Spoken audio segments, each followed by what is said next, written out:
Welcome to the Deep Dive. This is where we take the source material you're interested in, really dig through it, and pull out the key insights, the important stuff, just for you. So today, we're diving into something pretty powerful. It's excerpts from a book of poetry called We Were Never Meant to Beg for Light, a poetic testament of Black love, resistance, resilience, and liberation. Quite a title. It really is. And the source material makes it clear. This book, it's more than just poems. It really stands as a testament, to survival, resistance, and that unbreakable spirit within Black history and identity. The author's message is really central. Our stories, our voices, they have to be heard. Our ancestors must be honored. And the sources, they really emphasize how history's often tried to silence things, hasn't it? Erase truths, distort narratives, even steal names. But the core message is powerful. We are still here. Our voices carry, our stories endure, our light refuses to be dimmed. It's quite definitive. Yeah, and what I find really compelling, what jumps out at me, is how the author views poetry itself. Not just as art, for them it's a bridge, like a way to make history feel personal, urgent, alive. Not just dates in a book. It lets you sort of step aside moments you've only read about, right? Feel the weight of injustice, the fire of revolution, the tenderness of survival even. It's really an invitation, isn't it? To experience history and connect with people who came before in a way textbooks just can't capture. And these poems, the source says, they were crafted with deep intention, rooted in pain and joy, loss and triumph, erasure and remembrance. A tribute, really, to those whose names were forgotten, stories untold, whose light, as the title suggests, was never meant to be put out. So for this deep dive, we're zooming in. One specific poem, Joyful Pride. It's in section 5, which is called We Are the Dream Kept Alive, all about joy, love, the future. Okay, let's unpack this, our mission today. Really get into Joyful Pride, its message, its historical roots, and why it still feels so relevant right now. Let's maybe start with a line from the poem that really hits hard. I walk in a body they tried to deny. Sun on my skin, fire in my stride. They said, pick a side, dim the light.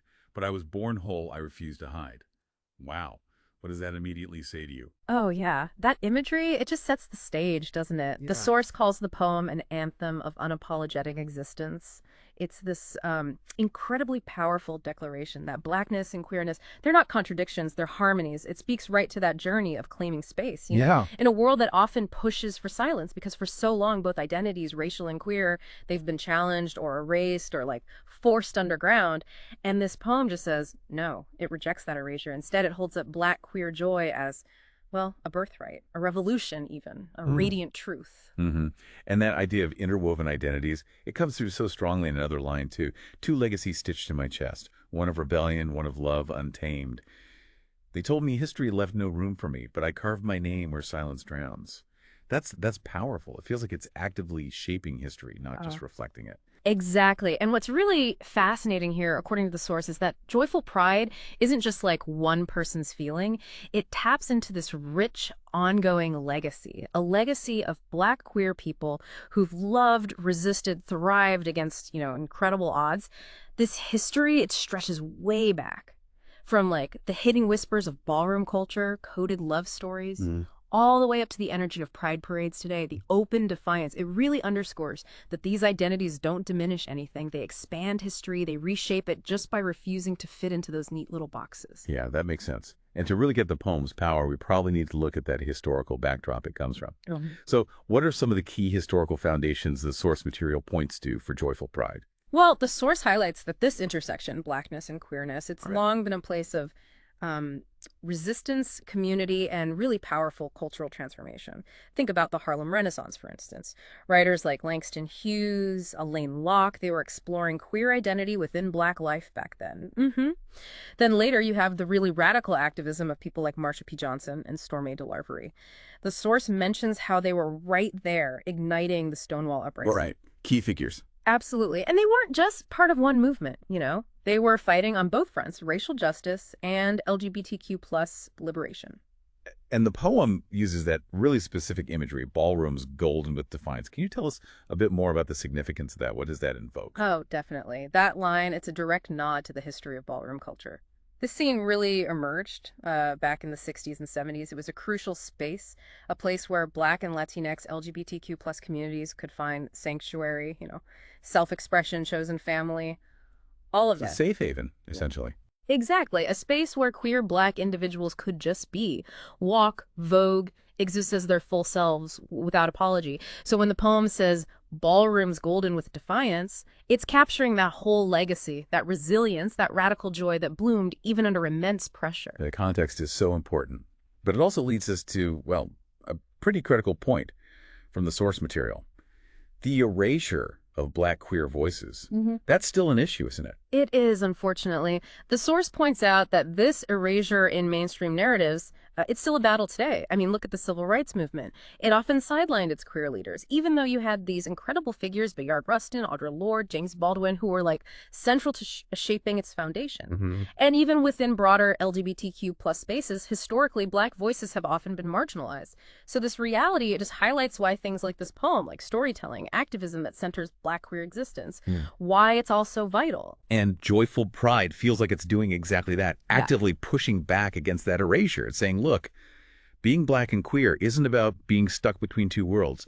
It's about standing whole, undivided, fiercely alive. It feels like a reclamation of history, but also just a celebration of making it through. It really is, and it sends such a powerful message, especially to anyone maybe struggling with those pressures, those expectations. It says, you are seen, you are enough, you belong.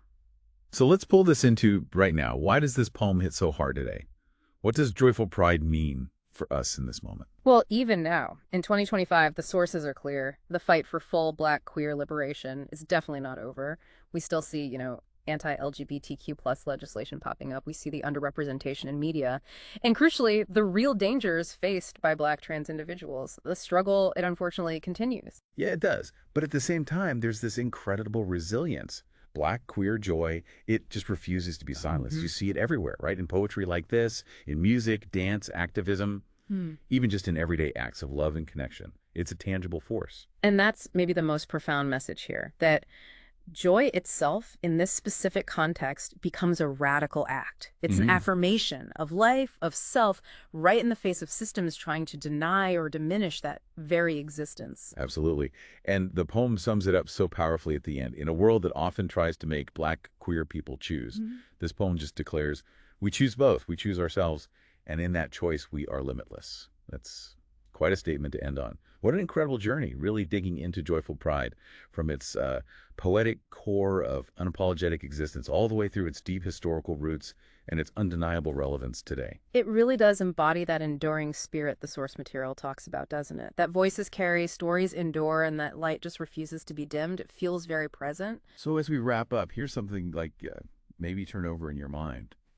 Considering this immense power we've been discussing, the power of claiming your full intersectional identity, how might your own joyful pride, whatever that looks like for you in all its dimensions, how might that become its own radical act of liberation? Not just for yourself, but maybe for the collective too. Something to think about.